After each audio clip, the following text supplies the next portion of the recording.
Well, we have a new guest on today, and I'd like to welcome R.J. Mulligan, Esquire, of Peacemakers. And when I first kind of looked over this, we get a list of who's going to be coming on, and I looked at that and I thought, well, what is it? What is Peacemakers? And we're going to find out all about it. I think it's a great concept from what I've been reading. Welcome. Thank you so much. It's nice to be here. You have a parent that lives here in the village, right? Yes. I bought my mom a little place a few years ago. She's in Gate 1. Mm-hmm. And so I consider this kind of like my second home. And in a couple years or so, I'll be qualified to live here. So looking forward to really sort of becoming more a part of this community. Very good. Reading over your bio here, you have obviously a background in law, because that's kind of what this is about. We're going to get to that in just a moment. Loyola Law School and law office. You've run your own law office and firm, yes. And you've gone to the Pepperdine School of Law, right? Well, the Strauss Institute for the training in mediation about 15 years ago. Mm-hmm. Yes. And that's the key thing here, mediation, right? Yes. That's what Peacemakers is all about. So tell me about the approach of Peacemakers. You talked about mediation here, and people have heard about that before, or an Yes. independent arbitrator, or Yes. there's different terms here. How did you start Peacemakers, and really, what at its core, what is it about? Super great questions. First of all, I have been practicing law for 25 years, and I am the victim of that. And let me explain what I mean. Over the course of all those years of being at war in litigation, It's a good way to put it. right? I have personally suffered the effects of that, Mhm. the stress of that. And at some point, I just said there has to be a better way. Mhm. There has to be a better way to resolve conflict than to go to war. Right. So I went back to school and I got a master's degree in spiritual psychology. Mhm. And I learned techniques that facilitate communication, which conflict at its core is a breakdown of communication. Right.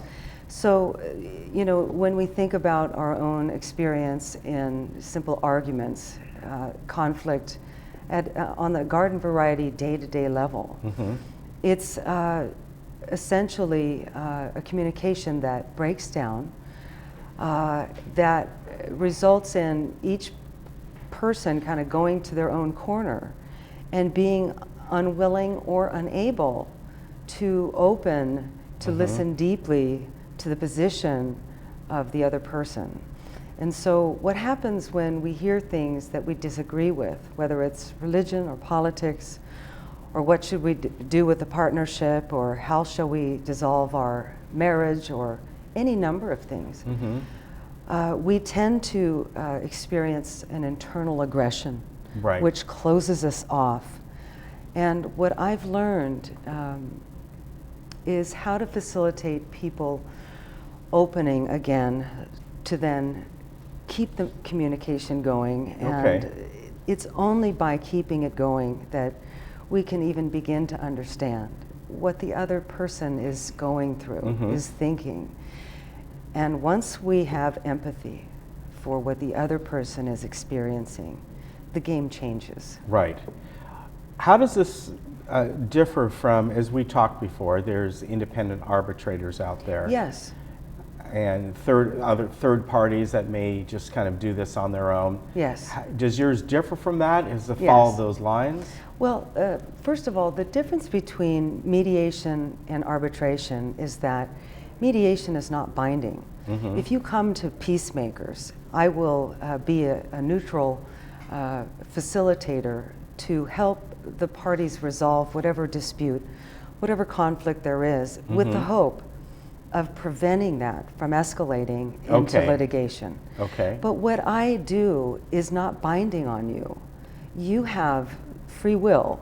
You have absolute authority over whether or not you want to come to an agreement. Arbitration, on the other hand, is where you would hire me as a judge Right. And I would listen to the evidence. It's a very formal proceeding, Mm-hmm. less formal than being in a courtroom, but nonetheless a formal proceeding where I would listen to the evidence of both sides, make factual findings, and from the evidence make a determination as to who should win, who should prevail, and who should not. And that would be binding on you. Okay. And that would be binding on both parties, and it wouldn't be appealable. Okay. Unless there was something really bizarre or unusual about the circumstances. And then litigation, of course, we all know that litigation is where both sides square off. Right. They file a lawsuit, and unfortunately for parties involved in litigation, due to the budget crisis, what used to take a year to a year and a half to from the filing to the resolution of your case now is taking 2 to 3, even 4 years, with Right. prediction being 5 years. So basically, if you're going to go into litigation, you're basically signing up for Yeah. a lot more conflict, actually. Yeah, exactly. So It's a very interesting approach. What are the type of clients that would work with you, and are there certain types of conflicts that you would say, okay, you're perfect for Peacemakers? Yes. Maybe there's others that yes. aren't. You know, Peacemakers was inspired by a moment of like a crisis of faith for me. I had just graduated from University of Santa Monica with this degree in spiritual psychology, and I didn't know how to combine that with 25 years of being a trial lawyer. And what came to me was that there's a whole group of people in the world that are essentially denied access to justice because they can't afford it. Right. And it costs, $500 to file a lawsuit Yeah. and serve it.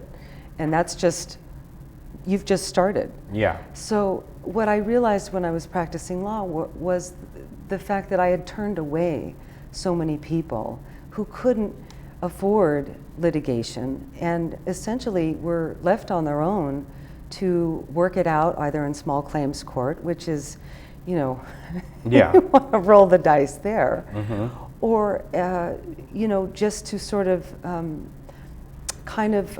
lick their wounds Yeah. and walk away.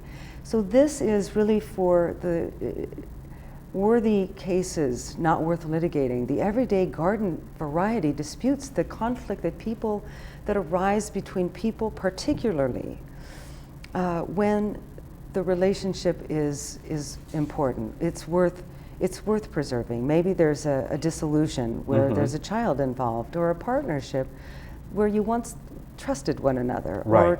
or beneficiaries to a trust, where where preserving the relationship is important, and pressing that red button of litigation is basically really Yeah. destructive to any chance of Exactly. resolving, mending that relationship. Well, if you think maybe you're going through something right now, and possibly you think Peacemakers can help out, at least maybe look into it as your first step for sure. Peacemakers.me. Yes. And that's a different moniker at the bottom there, .me. Yes. But remember that, Peacemakers Me, you can do it that way.